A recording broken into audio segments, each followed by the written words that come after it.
নমস্কাৰ টেকনৰ ইনফোলৈ পুনৰ এটা নতুন ভিডিঅ'লৈ সকলোকে আকৌ এবাৰ স্বাগতম জনাইছোঁ। চাওক আজিৰ ভিডিঅ'টো এটা সম্পূৰ্ণ বেলেগ টপিকৰ ওপৰত বনাবলৈ ওলাইছোঁ। যিটো বস্তু আপোনালোকে সদায় ঘৰত ব্যৱহাৰ কৰি আহিছে, সদায় দেখি আহিছে বা সদায় নিজ হাতে ইয়াক কিনিছে, নিজ হাতে ব্যৱহাৰ কৰিছে প্ৰতিদিনে, কিন্তু এই বস্তুটোৰ ওপৰত এটা দৰকাৰী জ্ঞান আমি হয়তো বহুতে নাজানো বা বহুতে জানেও, আৰু সেইটো হৈছে সেই সামগ্ৰীবিধ হৈছে আমাৰ দৈনন্দিন জীৱনত প্ৰায় প্ৰতিদিনে ব্যৱহাৰ কৰি থকা মোবাইল চাৰ্জাৰ। চাওক এয়া এডাল মোবাইল চাৰ্জাৰ, এইডাল বাৰু থৈ দিলোঁ, এইডাল দৰকাৰ নাই। আমি যেতিয়া দোকানত যাওঁ, এনেতো আপোনালোকে মোবাইল এটা যেতিয়া কিনিব তাৰ লগত এডাল মোবাইল চাৰ্জাৰ দিয়ে, বা কেতিয়াবা মোবাইল চাৰ্জাৰডাল যদি বেয়া হৈ যায় তেতিয়াহ'লেও আপোনালোকে কি কৰে, এডাল মোবাইল চাৰ্জাৰ দোকানৰ পৰা বা বজাৰৰ পৰা কিনি আনে। কিন্তু মোবাইল চাৰ্জাৰ এডাল যেতিয়া কিনে, বজাৰৰ পৰা হওক, দোকানৰ পৰা হওক, য'ৰ পৰাই নহওক, বা মোবাইল এটা কিনোতে যেতিয়া আপোনালোকক এডাল তেনেকুৱা চাৰ্জাৰ দিয়ে, পাৱাৰ এডাপ্টাৰ বুলিও কয়, সেই চাৰ্জাৰডালত নিশ্চয় আপোনালোকে দেখিছে এনেকুৱা কিছুমান চিম্বল থাকে। আৰু এই চিম্বলবোৰে আচলতে বুজায়নো কি, কিহৰ কাৰণে এই চিম্বলবোৰ দিয়া থাকে। এই চিম্বলবোৰটো এনে নিদিয়ে, নিশ্চয় কিবা এটা কাৰণ থাকে। কিহৰ কাৰণে বাৰু এই চিম্বলবোৰে আচলতে বুজায় কি, মোবাইল চাৰ্জাৰত এই চিম্বলবোৰ দিয়াই থাকে কিয়?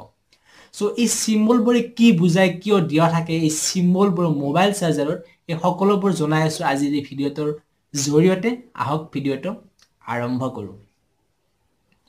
চাওক মোবাইল চাৰ্জাৰডালত থকা এই চিম্বলবোৰৰ ভিতৰত কেইটামান কমন চিম্বলৰ বিষয়ে আজি ক'বলৈ ওলাইছোঁ। তাৰ ভিতৰত প্ৰথম চিম্বলটো হ'ল, আপোনালোকে নিশ্চয় দেখিছে ইয়াতে এটা এনেকুৱা স্কোৱাৰ টাইপ বৰ্গাকৃতিৰ এটা সৰু, তাৰ ওপৰত আৰু এটা বৰ্গাকৃতিৰ চিম্বল দেখা পাইছে।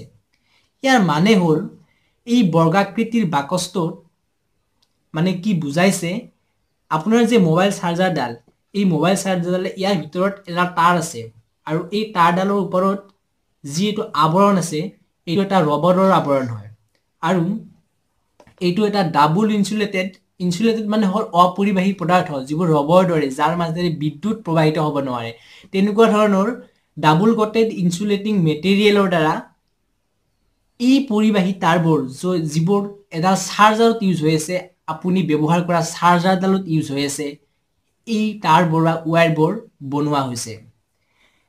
আৰু ইয়াৰ অৰ্থ হৈছে এইটো যে এনেকৈ যদি ডাবল ইনচুলেটিং মেটেৰিয়েলে, অৰ্থাৎ দুটা আৱৰণ থাকে ইয়াতে, আপোনালোকে চাব পাৰে এনেকুৱা ধৰণৰ যদি আগৰ পুৰণা মোবাইল চাৰ্জাৰ আছে, আপোনালোকে চাব পাৰে, যদি ফটা অংশ আছে তাৰ ভিতৰত যাই চাব পাৰে, তাৰ ভিতৰত আৰু এটা ৰবৰৰ আৱৰণ আছে, তাৰ ভিতৰতে তাঁৰডাল দেখিবলৈ পাব আপোনালোকে।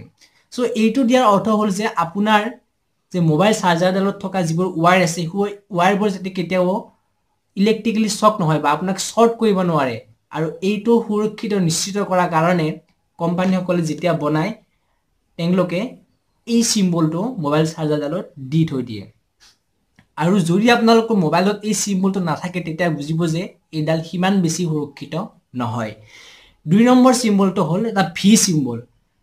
এইটো দেখিছে নিশ্চয় স্ক্ৰীনত আপোনালোকে, আৰু মই ইয়াতে দেখাই দিছোঁ। ইয়াত বাৰু নাই, এইডালত বাৰু নাই, কিন্তু এইটো বেছিভাগ বা প্ৰায় চাৰ্জাৰবোৰতে এইটো দেখা পোৱা যায়। আৰু ইয়াৰ অৰ্থ হৈছে একচুৱেলি জেনেৰেলি ভি মানে যিটো আমাৰ ইংৰাজী আখৰ ভি, ইয়াৰ অৰ্থ ইংৰাজী আখৰৰ ভিটো নহয়, এইটো এটা ৰোমান নাম্বাৰ।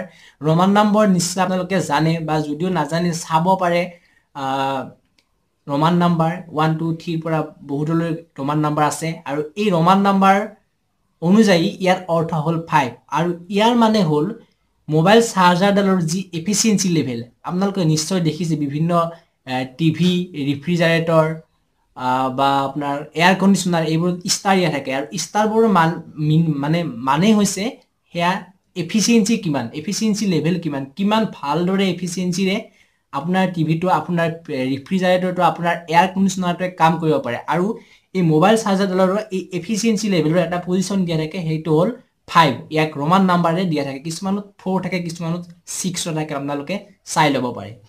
আৰু তাৰ পিছত হ'ল হোম সিম্বল। নিশ্চয় দেখিছে এইটো সিম্বল প্ৰায় ইলেক্ট্ৰিকেল বেলেগ সামগ্ৰীটো থাকে, কিন্তু মোবাইল চাৰ্জাৰত খুব বেছি আৰু প্ৰায়বোৰ মোবাইল চাৰ্জাৰতে এইটো দেখিবলৈ পোৱা যায়। ইয়াৰ অৰ্থ হৈছে আপোনালোকৰ যি মোবাইল চাৰ্জাৰডাল, এই মোবাইল চাৰ্জাৰডাল কেৱল ঘৰৰ ভিতৰত ব্যৱহাৰ কৰিব দিছে বা কৰা উচিত। ইয়াৰ কাৰণ হৈছে আমাৰ ঘৰত যি আমি বিদ্যুৎ ব্যৱহাৰ কৰোঁ, কাৰেণ্ট, ইয়াৰ পৰিমাণ হৈছে বা পৰিমাপ হৈছে 220 ভোল্ট। আৰু যদি আপুনি এটা ইণ্ডাষ্ট্ৰিত গৈ বা যিকোনো এটা প্লান্টত বা যিকোনো বিভিন্ন ঠাইত গৈ মোবাইলটো চাৰ্জ কৰে, সেই চাৰ্জাৰডালেৰে তাতকৈ বহুত কম পৰিমাণৰ হ'ব পাৰে, বহুত বেছি পৰিমাণৰ হ'ব পাৰে, যিটো মোবাইল চাৰ্জাৰডালৰ কাৰণে উপযুক্ত নহয়। কেৱল 220 ভল্টৰ পৰিমাণৰ এটা এমাউণ্টে মোবাইল চাৰ্জাৰৰ কাৰণে উপযুক্ত হয়, আৰু সেইকাৰণে এই ঘৰৰ চিম্বলটো দিয়া হয়।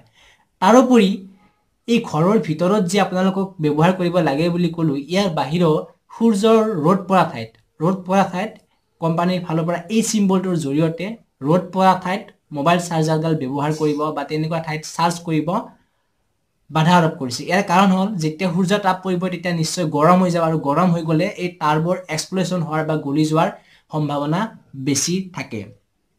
তাৰ পিছত হ'ল এটা ডাষ্টবিনৰ দৰে চিম্বল। নিশ্চয় দেখিছে আপোনালোকে, এইটো এটা ডাষ্টবিনৰ দৰে চিম্বল, আৰু ডাষ্টবিনটো এনেকৈ কাটা থাকে। ইয়াৰ অৰ্থ হৈছে মোবাইল বুলিয়ে নহয়, যিকোনো ইলেক্ট্ৰিকেল সামগ্ৰীত আপোনালোকে দেখিব এনেকুৱা এটা ডাষ্টবিনত আৰু কাটা চিন থাকে।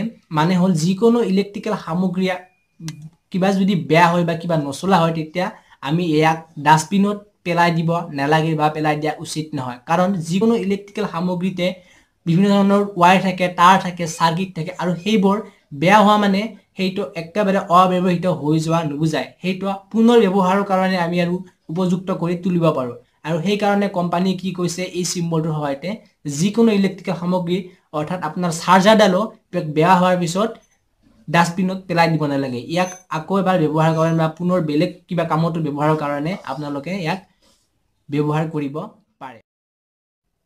আৰু ইয়াৰ পিছৰ চিম্বলটো হৈছে ISIEC চিম্বল, যিটো চিম্বল প্ৰায় সকলোবোৰ মোবাইল চাৰ্জাৰত আপোনালোকে দেখিবলৈ পায়। আৰু ইয়াৰ অৰ্থ হৈছে মোবাইল চাৰ্জাৰডাল আপুনি বজাৰৰ পৰা বা দোকানৰ পৰা কিনাৰ আগতে যেতিয়া কোম্পানীয়ে ইয়াক বনাইছিলে, বনোৱাৰ পিছত ইয়াক ছাকচেছফুলি টেষ্ট কৰি, মানে টেষ্টিং চেণ্টাৰ থাকে, সেই টেষ্টিং চেণ্টাৰত এই মোবাইল চাৰ্জাৰডাল আগতে চেক কৰা হৈছে, আৰু চেক কৰি যেতিয়া ছাকচেছফুলি তেওঁলোকে ৰিজাল্ট এটা পাইছে, ছাকচেছ ৰিজাল্ট এটা পাইছে, তাৰ পিছতহে আপোনাক ব্যৱহাৰৰ কাৰণে বজাৰলৈ পঠাই দিছে বা দোকানলৈ পঠাই দিছে বা সকলোৰে কাৰণে উপলব্ধ কৰি দিছে।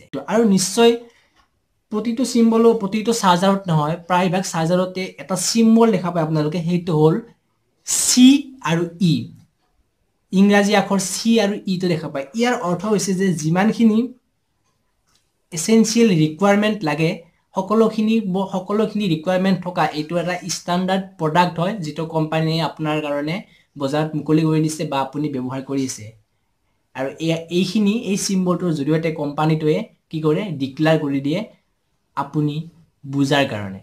চ' আজি ভিডিঅ'টো এইখিনি আছিল। যদি ভিডিঅ'টো ভাল পালে জনাব বা কেনে পালে জনাব, আৰু যদি আপোনালোকে মোবাইল চাৰ্জাৰৰ এই চিম্বলবোৰৰ কথা আগতে নেজানিছিল, তেতিয়াহ'লে জানি কেনেকুৱা পালে সেইটোও জনাব। আৰু ভিডিঅ'টো আপোনাৰ ফ্ৰেণ্ডক বা যিকোনো হোৱাটছআপ, ফেচবুকক শ্বেয়াৰ কৰি দিব, কাৰণ এইটো জনা অতিকে দৰকাৰ। যেতিয়া মোবাইল চাৰ্জাৰডাল আমি কিনো, তেতিয়াহ'লে এইবোৰ চোৱাটো অতি দৰকাৰ।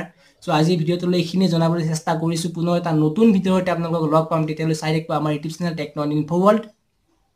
ধন্যবাদ।